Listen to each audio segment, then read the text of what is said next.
Dans la file d'attente de cette distribution de nourriture, la crainte de ne pas être servi. Ces Gazaouis se bousculent pour obtenir une maigre portion de soupe.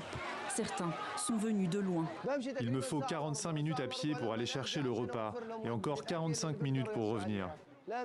Nous ne mangeons pas, ne buvons pas et ne dormons pas correctement. Et rien n'est disponible.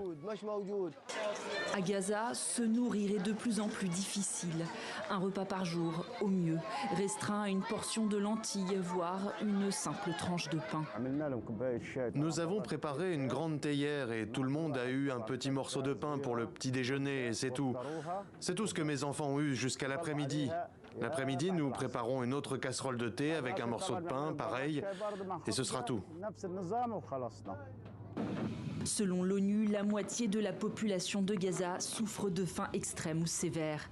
Boulangeries, moulins à grains, la guerre a détruit de nombreuses infrastructures vitales. Des terres agricoles ont été rasées. Mais c'est surtout le blocus imposé depuis le 7 octobre par Israël qui précipite l'enclave palestinienne au bord de la famine. Ce qui se passe à Gaza est sans précédent, en termes d'ampleur, mais aussi de rapidité. À l'heure actuelle, dans le monde, environ 130 000 personnes souffrent de faim catastrophique, ce qui signifie qu'elles meurent de faim. À Gaza, plus d'1 demi-million. C'est 4 fois plus. Ces niveaux élevés de malnutrition favorisent l'explosion de maladies. L'OMS appelle à un afflux massif de nourriture via la frontière égyptienne.